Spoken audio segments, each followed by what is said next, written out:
Hello everyone and welcome to Mechanical Classes by Swati. आज की इस वीडियो में मैं आपके साथ डिस्कस करने वाली हूँ इलेक्ट्रोलक्स रेफ्रिजरेटर के बारे में। तो इलेक्ट्रोलक्स रेफ्रिजरेटर होता क्या है, आज इस वीडियो में हम लोग बात करेंगे।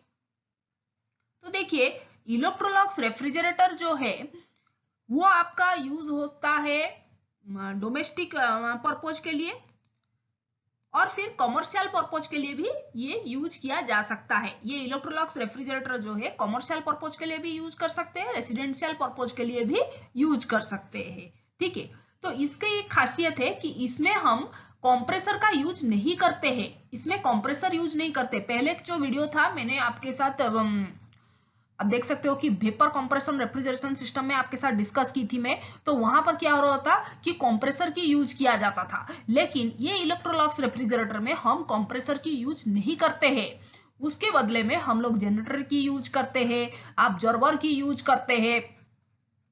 ओके, तो ये सब की थोड़ा कंस्ट्रक्शन में उसका थोड़ा डिफर करेगा, क्योंकि यहाँ कंप्रेसर हम लोग यूज नहीं करते हैं। तो इसकी सबसे बड़ी एडवांटेज है कि यहाँ पर पंप काम नहीं कर, यहाँ पर कंप्रेसर ही हम लोग यूज नहीं करते हैं। ओके, तो यहाँ पर एक्चुअली में बेसिकली यहाँ पर तीन फ्लूइड की यूज करते हैं हम, that is hydrogen, ammonia and water. Okay, तीन फ्लूइड की यूज की जाती है इस इलेक्ट्रोलक्स रेफ्रिजरेटर में। पहला है हमारा हाइड्रोजन, दूसरा अमोनिया एंड तीसरा वाटर। ओके, तो अमोनिया जो है वो रेफ्रिजरेंट का काम करता है। देखिए, एक रेफ्रिजरेटर यूज कर रहे हैं तो रेफ्रिजरेंट तो होगा ही होगा, क्योंकि रेफ्रिजरेंट जो है वो हीट कैरिंग मीडियम है जो कि लिक्विड से गैस में कन्वर्ट होता है, गैस में लिक्विड से लिक्विड में कन्वर्ट होता है। ओके, इसके बारे में तो मैं पहले भी वीडियो में आपको साथ डिस्कस कर चुकी हूँ। तो ये बताना चाहती हूँ मैं आपको कि ये जो इलेक्ट्रोलक्स रेफ्रिजरेटर है उसमें एक रेफ्रिजरेंट का तो जरूर यूज होगा, और वो रेफ्रिजरेंट कौन है, इधर अमोनिया है रेफ्रिजरेंट। ओके, तो अभी नेक्स्ट बात करते हैं हाइड्रोजन की। ठीक है, ये हाइड्रोजन जो है वो लाइटेस्ट गैस है, पूरा एकदम लाइट गैस है। ओके, और वो वाटर में सॉल्युबल नहीं होता है। ओके, ये वाटर में भी सॉल्युबल नहीं होता है, लेकिन फिर उसका यूज क्यों करते हैं, उसका इवापोरेशन रेट वो बढ़ा देता है। ये जो हाइड्रोजन है ना वो इवापोरेशन रेट को बढ़ा देता है, उसके वजह से हाइड्रोजन की यूज किया जाता है। और देखिए, ये जो वाटर में हम लोगों ने भी यूज किए हैं, तो ये जो तीसरा वाला फ्लूइड वाटर है वो यूज किया जाता है एज ए सॉल्वेंट, वो यूज किया जाता है एज ए सॉल्वेंट, क्योंकि अमोनिया जो है वो वाटर में बहुत ही अच्छे से सॉल्युबल हो जाता है। ये जो रेफ्रिजरेंट हमने अमोनिया यूज किए हैं तो वो वाटर में अच्छे से सॉल्युबल हो जाता है, उसके वजह से वाटर की यूज किया जाता है। So water is here used as a solvent, water यहाँ पर सॉल्वेंट की तौर से यूज किया जाता है। ये जो यहाँ पर तीन फ्लूइड हम लोग यूज कर रहे हैं, अमोनिया, हाइड्रोजन एंड वाटर, इसके वजह से ये जो इलेक्ट्रोलक्स रेफ्रिजरेटर है ना उसका नाम क्या है, उसका नाम भी थ्री फ्लूइड एब्जॉर्प्शन सिस्टम, इसलिए ही उसको बोलते हैं थ्री फ्लूइड एब्जॉर्प्शन सिस्टम बोलते हैं। Okay, three fluid absorption system बोलते हैं। ओके, तो चलिए थोड़ा मतलब इलेबोरेटली डिस्कस करते हैं हम लोग अभी उसके वर्किंग प्रिंसिपल के बारे में। ओके, उसका वर्किंग प्रिंसिपल इलेक्ट्रोलक्स रेफ्रिजरेटर का अभी हम डिस्कस करने वाले हैं। तो देखिए दोस्तों, ये है जो डायग्राम है, ये है उसका एक्चुअली में इलेक्ट्रोलक्स रेफ्रिजरेटर कैसे काम करता है। ठीक है, तो पहले क्या होता है, तो अभी देखिए मैं जनरेटर से स्टार्ट कर रही हूं। तो जनरेटर में क्या होता है, आपका अमोनिया रहता है NH3। ओके, यहां पर अमोनिया भी रहता है और वाटर भी रहता है। ठीक है, तो यहां पर क्या होता है, जनरेटर में अमोनिया और वाटर दोनों की सॉल्यूशन रहती है। तो यहां पर क्या होता है, अभी हीट किया जाता है। ठीक है, यहां पर क्या होता है, हीट किया जाता है बाय एन एक्सटर्नल सोर्स। अभी हीट किया जाता है एक्सटर्नल सोर्स से, अमोनिया और वाटर को हीट किया जाता है जनरेटर में। ठीक है, अमोनिया वाटर को जब हीट किया जाता है तो फिर क्या होता है, अमोनिया वेपर्स, अमोनिया और वाटर वेपर्स फिर बाहर निकलते हैं। ओके, जो स्ट्रॉन्ग सोल्यूशन है, मतलब स्ट्रॉन्ग सोल्यूशन मतलब जिसमें ज्यादा अमोनिया हो और कम पानी हो, वो निकल जाता है कहाँ, बाहर निकल जाता है। बाहर निकल के कहाँ जाता है, वो रेक्टिफायर में जाता है। ओके, वो कहाँ जाता है, रेक्टिफायर में जाता है। रेक्टिफायर फिर क्या करता है, रेक्टिफायर का काम क्या है, वो सब जो पानी स्ट्रॉन्ग सॉल्यूशन है ना, तो ज्यादा अमोनिया है और कम पानी है, तो ये पानी को निकाल देता है। ठीक है, ये रेक्टिफायर का काम क्या है, वो पानी को निकाल देता है। जो भी अमोनिया वेपर्स में पानी है वो पानी को निकाल देता है। फिर जो कंप्लीट अमोनिया वेपर्स है वो कंडेंसर में जाता है। ठीक है, वो कहाँ जाता है, कंडेंसर में जाता है। अभी ये कंडेंसर क्या करता है, कंडेंसर में क्या होता है, वो अमोनिया वेपर्स क्या करता है, हीट को रिजेक्ट कर देता है। क्या करता है, वो हीट को रिजेक्ट करता है। ठीक है, QR, ओके, हीट को रिजेक्ट कर देता है सराउंडिंग में। ठीक है, इनकेस अगर एयर कूल्ड कंडेंसर का यूज किया गया है तो वो हीट को कहां पर रिजेक्ट करेगा, एटमॉस्फेयर को रिजेक्ट करेगा। और ये जो अमोनिया वेपर्स यहाँ पर कंडेंसर में है वो क्या करेगा, फेज चेंज ट्रांसफॉर्मेशन होगा। क्या होगा, वो अमोनिया वेपर्स का फेज ट्रांसफॉर्मेशन होगा। फेज ट्रांसफॉर्म होके वो क्या, कैसे लिक्विड अमोनिया में कन्वर्ट हो जाएगा। वो क्या, किस में कन्वर्ट हो जाएगा, अभी लिक्विड अमोनिया में वो कन्वर्ट हो जाएगा। फिर ये जो लिक्विड अमोनिया होगा वो क्या करेगा, अभी इवापोरेटर में जाएगा। अभी ये जो लिक्विड अमोनिया है ना वो जाएगा कहां पर, इवापोरेटर में जाएगा। ठीक है, तो इस इवापोरेटर में अभी क्या होगा, लिक्विड अमोनिया क्या करेगा, हीट को अब्जॉर्ब कर लेगा। हीट को अब्जॉर्ब करेगा, कहां से हीट को अब्जॉर्ब करेगा, from the space. Okay, suppose हम लोगों ने फ्रूट्स वेजिटेबल्स रखे, इलेक्ट्रोलक्स रेफ्रिजरेटर में फ्रूट्स वेजिटेबल्स रखे, ठीक है, तो वो क्या करेगा, या फिर डेयरी प्रोडक्ट्स रखे, बेवरेजेस रखे, तो वहां से हीट को खींच लेगा। ओके, यहां वहां से हीट को खींचेगा, तो यहां से हीट को खींच रहा है तो वो धीरे धीरे क्या होगा, वेपर में कन्वर्ट होते जाएगा। और फिर और एक चीज भी इवापोरेटर में हो रहा है, देखिए ये जो ऑब्जर्वर है ना, ऑब्जर्वर में हाइड्रोजन गैस रहता है। ठीक है, रहता होगा, तो ये वहां पर जो हाइड्रोजन गैस है वो इवापोरेटर में जाएगा।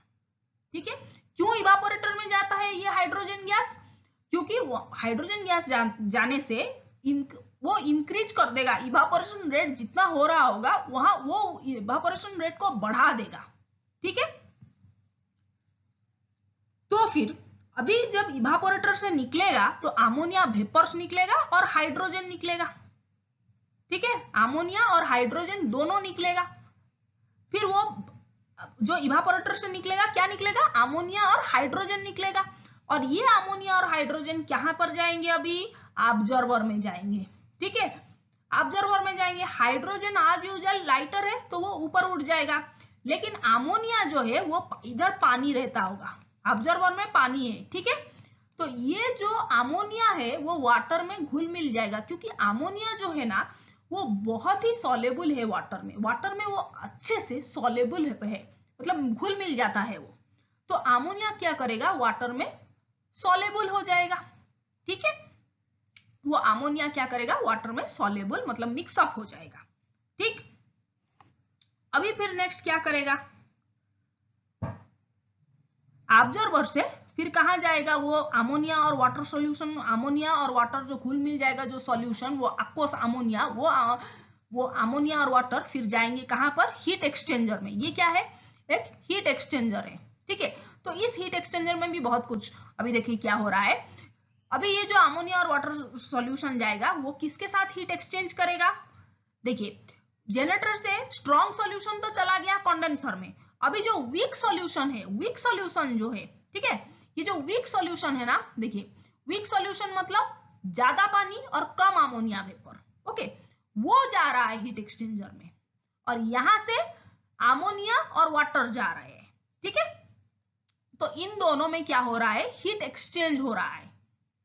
तो अभी क्या होगा, हीट एक्सचेंज होने के कारण अमोनिया और हाइड्रोजन जो वो थोड़ा गर्मी हो जाएंगे, उसको थोड़ा टेम्परेचर बढ़ जाएगा। अमोनिया और वाटर की जो टेम्परेचर है, अमोनिया और वाटर की जो टेम्परेचर है वो बढ़ेगी। और ये जो वीक सॉल्यूशन जनरेटर से निकला है, ये जो वीक सॉल्यूशन जो जनरेटर से निकला है वो क्या होगा, थोड़ा ठंडा होके ऑब्जर्वर में चला जाएगा। ओके, एक बार फिर से बोल रही हूँ, जनरेटर से जो वीक सॉल्यूशन निकल रहा है ना वो एक्सचेंज करेगा हीट किसके साथ, अमोनिया और हाइड्रोजन जो जा रहे हैं। ओके, उसके साथ, उसके वजह से ये क्या होगा, ठंडा हो जाएगा और फिर चला जाएगा ऑब्जर्वर में। और ये जो अमोनिया और वाटर सॉल्यूशन है उसकी टेम्परेचर थोड़ा बढ़ जाएगी, ठीक है, और वो कहाँ जाएगा, जनरेटर में जाएगा। जनरेटर में जाने के बाद फिर वो फिर से वो एक्सटर्नल हीट के द्वारा गर्म होगा और फिर प्रोसेस कंटिन्यू होगी। तो ये है आपका इलेक्ट्रोलॉक्स रेफ्रिजरेशन सिस्टम। ओके, ये क्या है, इलेक्ट्रोलॉक्स रेफ्रिजरेशन सिस्टम है। ओके, तो आई होप आपको समझ में आ गई होगी ये जो प्रोसेस है वो कैसे काम करती है, ठीक है। तो ये जो प्रोसेस है ना उसकी एडवांटेजेस क्या है, ये जो इलेक्ट्रोलॉक्स रेफ्रिजरेटर हम यूज कर रहे हैं उसकी एडवांटेजेस क्या है। एडवांटेज ये है कि उसमें कंप्रेसर के यूज ही नहीं करते हैं हम, पहला पॉइंट। ओके, दूसरा पॉइंट है कि उसमें लुब्रिकेशन अब ही नहीं है, अभी कोई मूविंग पार्ट्स यूज नहीं करते हैं, तो फिर उसको लुब्रिकेट बार बार करने की कुछ जरूरत ही नहीं है। मूविंग पार्ट ज्यादा अगर होगी, जिस भी सिस्टम में आपको मूविंग पार्ट्स ज्यादा होगी तो वहां पर आपको बार बार लुब्रिकेट करना पड़ेगा, वरना फ्रिक्शन का प्रॉब्लम आ जाएगा आपको। तो यहाँ पर तो मूविंग पार्ट है ही नहीं, तो लुब्रिकेट की तो इतना कुछ जरूरत नहीं है।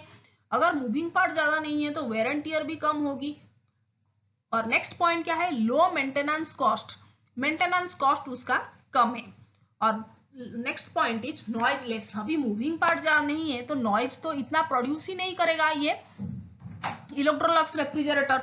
और नेक्स्ट है क्या, easy control, you can easily control this refrigerator. Okay, and the next one is easily control भी कर सकते हैं।